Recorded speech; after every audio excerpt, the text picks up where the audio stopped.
আসসালামু আলাইকুম রহমতুল্লাহ। প্রিয় সপ্তম শ্রেণীর শিক্ষার্থী বন্ধুরা, গত ভিডিও ক্লাস পর্যন্ত আমরা মূলত আলোচনা করে শেষ করেছিলাম তোমাদের বিজ্ঞান পাঠ্য বইয়ের অধ্যায় 4 পর্যন্ত। সো আজকের ভিডিও থেকে আমরা অধ্যায় 5 শুরু করতে যাচ্ছি, সেটা হচ্ছে পরিপাকতন্ত্র এবং রক্ত সংবহন তন্ত্র নিয়ে। এবং এই চ্যাপ্টারটা কিন্তু অনেক অনেক বেশি গুরুত্বপূর্ণ। সো বন্ধুরা, চলো আমরা আমাদের ভিডিওর মূল আলোচনা শুরু করে দিই। তবে ভিডিওটি শুরু করার আগে তোমাদের কাছে একটা ছোট্ট রিকোয়েস্ট থাকবে, যদি আমাদের এই চ্যানেলের কোনো ভিডিও তোমার কাছে কোনো রকমের হেল্পফুল মনে হয় তাহলে অবশ্যই আমাদের চ্যানেলটিকে সাবস্ক্রাইব করে দিবে। তো চলো এবার আমরা আমাদের মূল আলোচনা সামনে এগিয়ে নিয়ে যাই। ফার্স্টে দেখো এখানে তারা কি লিখেছে, আমরা যে খাদ্য গ্রহণ করি তাদের অধিকাংশ জটিল খাদ্য।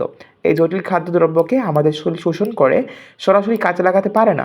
শরীরবৃত্তীয় প্রক্রিয়ায় জটিল অদ্রবণীয় খাদ্যবস্তু নির্দিষ্ট এনজাইমের সহায়তায় দেহের গ্রহণ উপযোগী দ্রবণীয় সরল ও তরল খাদ্য উপাদানে পরিণত হওয়ার প্রক্রিয়াকে পরিপাক বলে। সো এখান থেকে একটু সংখ্যা আসতে পারে, এই যে এতটুকু থেকে এতটুকু পর্যন্ত পরিপাক কাকে বলে, ঠিক আছে। সো যে তন্ত্র পরিপাকে অংশ নেয় তাকে পৌষ্টিকতন্ত্র বা পরিপাকতন্ত্র বলে। সো অবশ্যই এই যে এতটুকু জায়গা যেটা রয়েছে প্রথম, এই পুরোটা তোমরা একটু একটু মুখস্থ করে নিবা, সব থেকে বেশি বেটার হয়। প্রাণীদেহের যাবতীয় জৈবনিক কাজে ক্ষুদ্রতম একক হলো কোষ। বেঁচে থাকার জন্য প্রতিটি কোষের প্রয়োজন অক্সিজেন ও খাদ্য। বিপাকের ফলে কিছু অপ্রয়োজনীয় ও ক্ষতিকর বস্তু তৈরি হয়, যেগুলো অপসারণ অত্যন্ত প্রয়োজনীয়। সুতরাং দেখা যাচ্ছে দেহের সকল অঙ্গ প্রত্যঙ্গ ও তন্ত্রের মধ্যে যোগাযোগ থাকা প্রয়োজন। রক্ত সংবহন তন্ত্র এই যোগাযোগের কাজটি খুব ভালো করে থাকে, ঠিক আছে। এই অধ্যায় শেষে আমরা কি শিখতে পারবো দেখো, প্রবাহ চিত্রের সাহায্যে পরিপাকতন্ত্রের প্রধান অংশের কাজ আমরা ব্যাখ্যা করতে পারবো। খাদ্য পরিপাকে এনজাইমের ভূমিকা ব্যাখ্যা করতে পারবো। পরিপাকতন্ত্র কাজ ব্যাখ্যা করতে পারবো।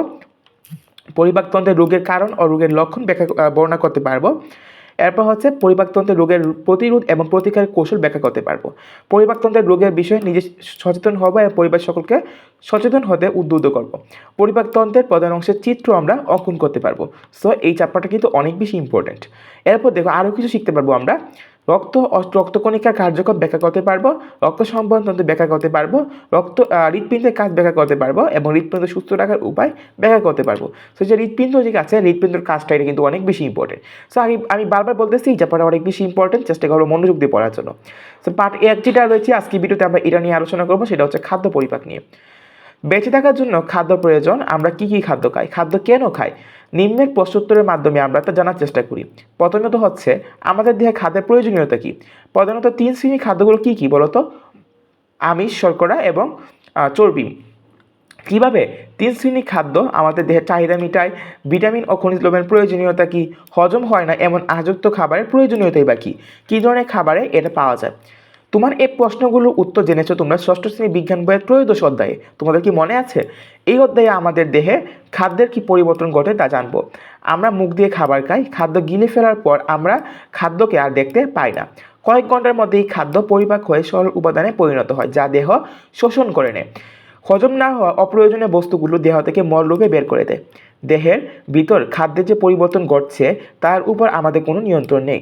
সুস্থ দেহে এই কাজটি আপনা আপনি ঘটে থাকে। মুখ দিয়ে খাদ্য গ্রহণ এবং খাদ্যের প্রয়োজনীয় অংশ উচ্ছিষ্ট হিসেবে পায়ুপথে বের করে দেওয়া, এতটুকু আমরা দেখেছি। এই দুটি ঘটনার মাঝখানে খাদ্যের কী পরিবর্তন করছে তা কিন্তু আমরা দেখতে পাই না, তাই না? যে সকল খাদ্যের এই পরিবর্তন ঘটাতে অংশ নেই তাদেরকে একত্রে পৌষ্টিকতন্ত্র বা পরিপাকতন্ত্র বলা হয়। আমরা যে খাবার খাই তার পরিপাক আরম্ভ হয় মুখ গহ্বরে। মুখ গহ্বরের ভিতর খাদ্যের কী পরিবর্তন ঘটে তা আমরা নিম্নের পরীক্ষণ দ্বারা নিজেরা দেখতে পারি। আমাদের একটা পরীক্ষণ রয়েছে। পরীক্ষণটি করার জন্য 2জন ছাত্র কিংবা ছাত্রী দরকার। তাদের একজনের মুখে টোস্ট বিস্কুট বা শুকনো রুটি বা সিদ্ধ আলু বা ভাত নিয়ে চিবাতে বলা হবে। চিবানোর পর খাবারটুকু সরাসরি না গিলে কিছুক্ষণ মুখের ভিতর রেখে দিবে। অপর ছাত্রটি তা পর্যবেক্ষণ করবে। পরে দ্বিতীয় ছাত্রটিও নিজেই কাজটি করবে। এবার প্রথম ছাত্রটি দ্বিতীয় ছাত্রটির কার্যক্রম পর্যবেক্ষণ করবে। এবার তারা নিজেরা 2জন মিলে নিচের প্রশ্নগুলো উত্তর দিবে। খাবার চিবানোর সময় মুখ গহ্বরে কোন কোন অংশ নড়ছিল, তাই না? মুখের ভিতর বিস্কুট বা শুকনো রুটির টুকরার কি পরিবর্তন ঘটেছিল? চিবানোর পর খাদ্যটির স্বাদের কি কোনো পরিবর্তন ঘটেছিল? রুটি বা বিস্কুটে কোন ধরনের খাদ্য উপাদান থাকে? খাদ্য গিলবার সময় তোমাদের দেহে কোন অংশটি নড়েছিল? খাদ্য গিলবার সময় খাদ্য কোথায় যায়, কিভাবে যায়, এটা তোমাদেরকে লক্ষ্য করতে হবে। সো আশা করি তোমরা এই পার্টটা বুঝতে পেরেছো এবং এই পার্টে তেমন ইম্পর্টেন্ট কিছু নাই। পরবর্তী পার্টগুলোতে আমাদের আরও ইম্পর্টেন্ট কিছু বিষয় আসতে চলেছে সামনে। সো আজকের মতো ভিডিও আমরা এখানে শেষ করছি। দেখা হবে নেক্সট ভিডিওতে। ততক্ষণ সবাই ভালো থাকবা। আল্লাহ হাফেজ।